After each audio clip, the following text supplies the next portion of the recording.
guys, welcome back to my channel. So நம்ம வந்து இப்போ ரயில்வே ஸ்டேஷன்ல இருக்கோம். எடுத்த உடனே ரயில்வே ஸ்டேஷன் காமிக்கிறேன் அப்படினா நான் வந்துட்டு இங்க கோயம்புத்தூர்ல இருந்து நம்ம ஊர் கோயம்புத்தூர்ல இருந்து நான் வந்து சென்னைக்கு போக போறேன். சோ சென்னையில இருந்து தான் எனக்கு வந்து ஃளைட் துபாய்க்கு. சோ ஃபர்ஸ்ட் நான் சென்னைக்கு போயிட்டு அங்க ஒரு 5 days இருந்துட்டு அதுக்கு அப்புறம் தான் நான் துபாய்க்கு போவேன். சோ நாங்க வந்து ட்ரெயின் டிக்கெட் எல்லாம் முன்னாடியே புக் பண்ணி நம்ம வந்து எல்லாம் செட் பண்ணி வச்சிருந்தோம் கோயம்புத்தூர் டு சென்னைக்கு. ஆனால் நம்ம கோயம்புத்தூர் சென்ட்ரல் ரயில்வே ஸ்டேஷன்லேருந்து திடீர்னு நமக்கு வந்து அப்டேட் வந்து ஃபுல்லு மாறிடுச்சு. போத்தனூர் ரயில்வே ஸ்டேஷன்லேருந்து தான் ஏற முடியும், கோயம்புத்தூர் மெயின் சென்டர்லேருந்து ஏற முடியாது அப்படின்னு சொல்லிட்டு. ஸோ எல்லாருமே நாங்கள் வந்து முன்னாடி 1 மணி நேரம் முன்னாடியே நாங்கள் வந்து அன்னையிலேருந்து December 8 வரைக்குமே அப்படி தான் இருக்கும் அப்படின்னு சொல்லியிருந்தாங்க. அப்போ சரி ஓகே நம்ம வந்துட்டு போத்தனூர் போகலான்னு சொல்லி 1 மணி நேரம் முன்னாடியே வந்து பார்த்தா நிறைய கூட்டமாக இருந்துச்சு. எங்களுக்கு வேறு லக்கேஜ் வேறு ரொம்ப அதிகம். நாங்கள் வந்து இதை எடுத்துகிட்டு நாங்கள் சென்னை கொண்டு போய் சென்னையிலேருந்து துபாய்க்கும் போவோம். அதனால லக்கேஜ் எல்லாமே நிறையா இருக்கும். இத்தனை லக்கேஜும் நாங்கள் ஏற்றி எப்படியோ உள்ளே கொண்டு வந்து நாங்கள் வந்து பண்ணோம். போர்ட்டரும் இல்லை, ஹெல்ப் பண்ணுறதுக்கு யாருமே கிடையாது அங்கே போத்தனூர் ரயில்வே ஸ்டேஷனில். அது கொஞ்சம் கஷ்டமாக இருந்தது. அண்ட் அதுக்கப்புறம் நாங்கள் அப்படியே உள்ளே ஏறி உட்காந்தானே இவங்களுக்கெல்லாம் மார்னிங் குழந்தைங்க 2 பேர் இருக்கிறனால மார்னிங் ட்ரெயின் எடுத்தால் தான் நமக்கு வந்து நல்லாயிருக்கும் அப்படின்னு சொல்லிட்டு மார்னிங் எடுத்தோம். நைட் எடுத்தால் இவங்கெல்லாம் பயப்படுவாங்க அப்படின்னு சொல்லிட்டு நாங்கள் மார்னிங் எடுத்து மார்னிங் வந்துட்டு பயங்கர ஐயோ சவுண்டு தான் பகலம் தான் அப்படின்னு சொல்கிற மாதிரி ஃபுல் 2 பேருமே அப்படி இப்படின்னு சவுண்டு போட்டே இருந்தாங்க. அப்புறம் வியூ எல்லாம் பார்க்கும்போது உங்களுக்கு தெரியும்ல, ட்ரெயின் ஜேர்னி பிடிக்காதவங்க இந்த இதெல்லாம் யாருமே இருக்க மாட்டாங்க.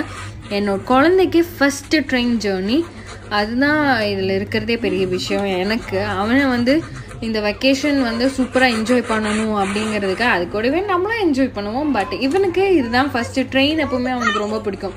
நார்மலி கார், பஸ்ஸு, ஆட்டோ இருந்தாலும் சரி, எதாக இருந்தாலும் சரி இவனுக்கு ரொம்ப பிடிக்கும். அந்த ஒரு இதில் அவனுக்கு ட்ரெயின் பார்த்தப்பவே ரொம்ப பிடிச்சது. ஆனால் எந்த பிரச்சனையும் இல்லாமல் ஆள் பாட்டுக்கு விளையாண்டே இருந்தான். அப்படியே போச்சு. ட்ரெயின்குள்ளே நம்ம ஏறினோடனே ஃபஸ்ட்டு நம்ம கொண்டு வந்ததே அப்போவே வந்து நம்ம ஓப்பன் பண்ணி சிப்ஸும் ஸ்வீட்ஸும் எல்லாம் சாப்பிட முடிச்சு. நமக்கு வந்து பசி இருந்தது. நம்ம அங்கே வந்து கொஞ்சம் தான் சாப்பிட்டோம் வீட்டில் இருந்து, என்னோடய வீட்டிலேருந்து.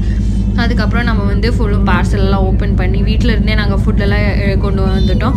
இப்போ இந்த மாதிரி நான் வந்து சாம்பார் சாதம் மிக்ஸ் பண்ணி கொண்டு வந்திருந்தேன். பொரியல் இருந்தது, ஒரு ஃபிஷ்ஷாக ஃப்ரை பண்ணி ஒரு எக்கும், அப்பப்போ என்ன ஒரு பிக்கலும் அப்படி போட்டு நான் கொண்டு வந்திருந்தேன்.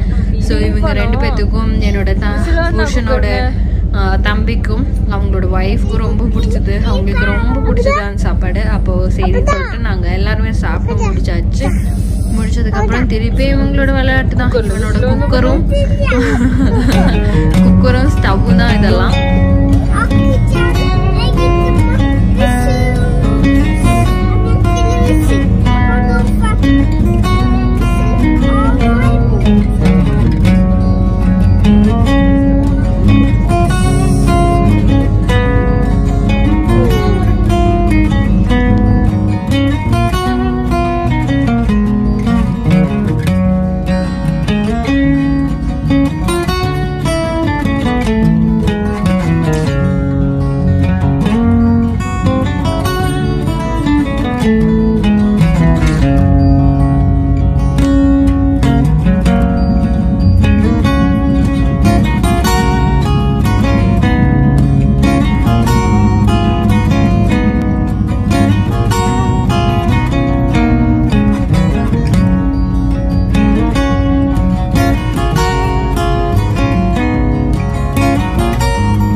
എടുത്ത് വെള്ളം ചോദിക്കും വെള്ളം വെള്ളം തായോന്ന് പറ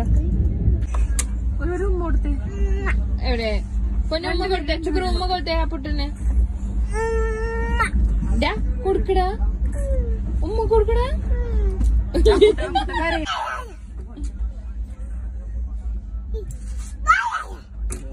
ஸோ சென்னை ரீச் ஆயாச்சு. நாங்கள் வந்து இங்கேருந்து நாங்கள் வந்து வெளியே போகணும். வெளியே போகும்போது ஒரு போட்டுறவு மூலமாக நம்ம எல்லா லக்கேஜும் எடுத்துகிட்டு நம்ம வந்து வெளியே வந்துட்டோம். வெளியே வந்ததும் நமக்கு வந்து என்னன்னா ஃபஸ்ட்டு நமக்கு டாக்ஸி ஒன்று வந்து கிடைக்கணும். டாக்ஸி வந்து கொஞ்சம் பெரிய டாக்ஸி கிடைக்கணும், ஏன்னா லக்கேஜ் நிறைய இருக்கிறனால. ஸோ டாக்ஸி வந்து நம்ம எடுத்துகிட்டு நம்ம வந்து பல்லாவரத்துக்கு போகணும். நாங்கள் இருக்கிற இடம் வந்து பல்லாவரம். ஸோ அங்கே வந்துட்டு டாக்ஸிக்கு வந்துட்டு ஒவ்வொருத்தங்க ஒவ்வொரு ரேட் சொல்கிறாங்க. 1000 வரைக்குமே போகுது பல்லாவரத்துக்கு ரீச் ஆகிறதுக்கு. ஸோ எனக்கு வந்துட்டு நம்ம கோயம்புத்தூர் ரீச் கம்பேர் பண்ணும்போது இங்கே பரவாயில்ல. இங்கே வந்து எத்தனையோ கிலோமீட்டர்ஸ்க்கே அவங்க வந்துட்டு 900 1000 இது சொல்கிறாங்க. பட் நம்ம கோயம்புத்தூரில் இங்கேருந்து ஆர்எஸ்புரத்துலேருந்து எடையர்பாளையத்துக்கு 500 ரூபா கேட்குறாங்க.